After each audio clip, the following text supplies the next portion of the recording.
Christian, you had a lot of time to think before you took that penalty kick, and you clutched it up for 90. What was going through your mind? Nah, I said I'm going to go out swinging, so I'm going to just put this top bins, and I'm going to go for it. And sure enough, it went in. And it works, so the accuracy is on point, even though you got delayed coming from Porto. It's been a long week. How does that feel for you? Champions League winner on a Saturday, and just give it a couple more days, and now you're a Concacaf Nations League winner with your country. Man, just the perfect way to end the year, honestly. I'm so proud. I'm so proud of this group, and we needed everyone today, and it was a phenomenal performance. You told Ethan something right before they took the penalty kick. I saw you pointing at your head. Did you feel like that moment was yours, even though Guardado had the opportunity to send it to PKs afterwards?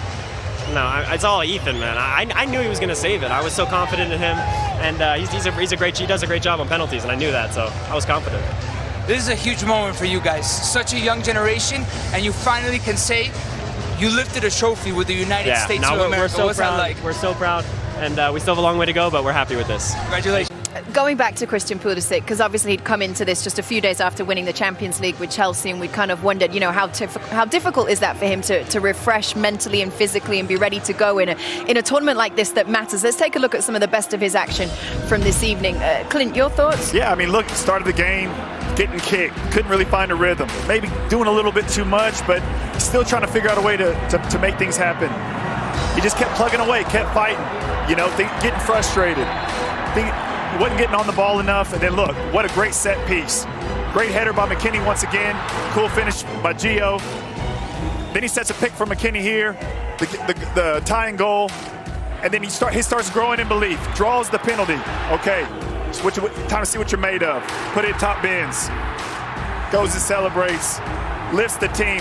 After this, goes on to give the confidence to the goalkeeper in the final moments. Tell him you can do this. This is your game now. He showed it all today. Coming back from adversity, leading by example, and like Charlie said, that fine line of being a vocal leader. How you said he didn't start the game strong. Like, winners don't quit and quitters don't win, right? He kept at it.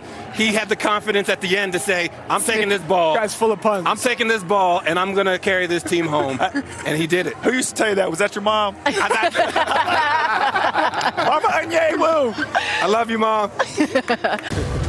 Welcome along to Mile High Stadium, to Denver. What an evening this has been. It's been a joy to share it with you. It's been good fun, this. How do you feel? You feel like you're a U.S. citizen fan right You now? all didn't know I was as American as this, did you? No, I didn't. She's bringing out the American accent and everything. No, I haven't brought on an American accent, so that's never going to happen. But I was celebrating with you. I enjoyed that.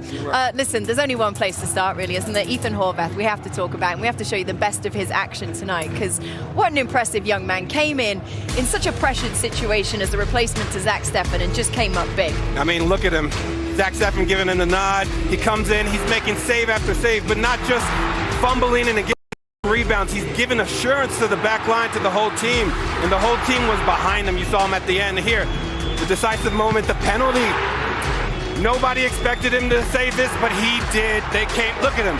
The emotion is running through him, through everybody. You see what it means to him. He's almost in the brink of crying. This kid is, he's surmounted mountains today. But how huge is this for him? Because at his club, he wasn't getting much playing time. I think after tonight, teams probably are watching this. His phone going to be ringing. It's going to be burning up. Oh, yeah.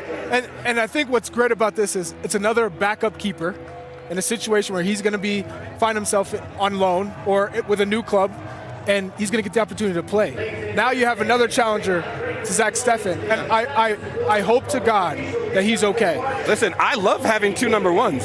It makes the competition so much more, and that's a good problem to have as a coach. We've seen it. We've seen it across the U.S. men's national team. Yes. Casey Keller, Brad Fiedel, two number ones. Tim Howard, Brad Guzan, two number ones. We've seen that. So it's great for the competition of the position. Well, Nico Cantor actually spoke to Ethan Horvath after the game, so let's listen in. Not even in a movie script you could write that ending, huh? Well, I don't think so. It's, I'm kind of speechless, to be honest. In that moment where the final whistle just goes, what was going through your mind? Well, if you're on the bench as a keeper, you don't expect to come in the game. And, it's just a whole bunch of emotions. I was so proud of the boys because we put in a hell of a shift.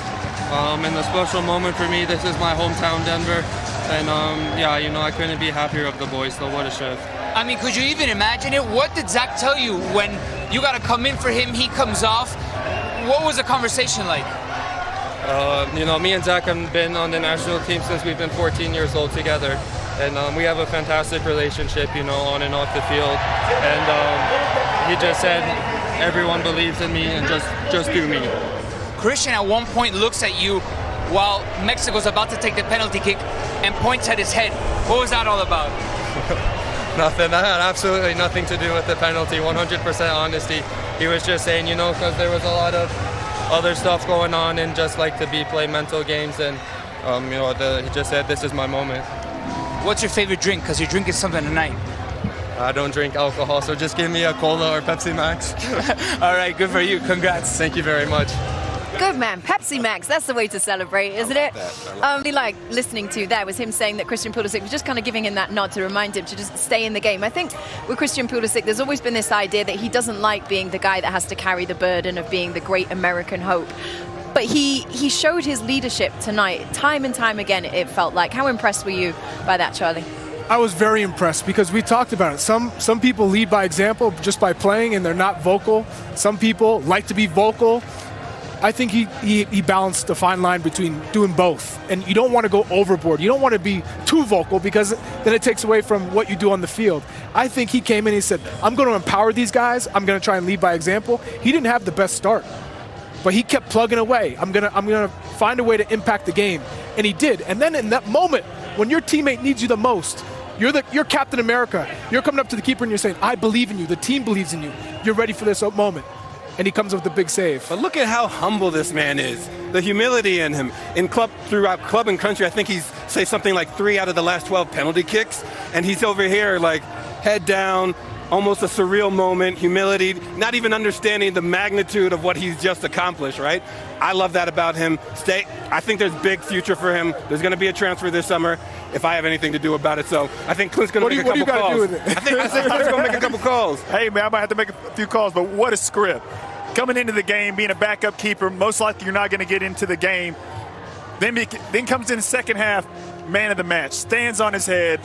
Unbelievable performance. I'm proud of him, and I think it's just going to grow in confidence. And like you said, how fast is your heart racing right? Like I feel like I played the game right now. I'm excited. It's amazing. I know this team, they knew coming in, we have to inspire a generation. We're ready for that challenge. This is a start. Impressive young man. Listen, he's carried the pressures placed on him by the USA, right? And the expect comes with the massive price tag that he had, unprecedented price tag for an American at the time.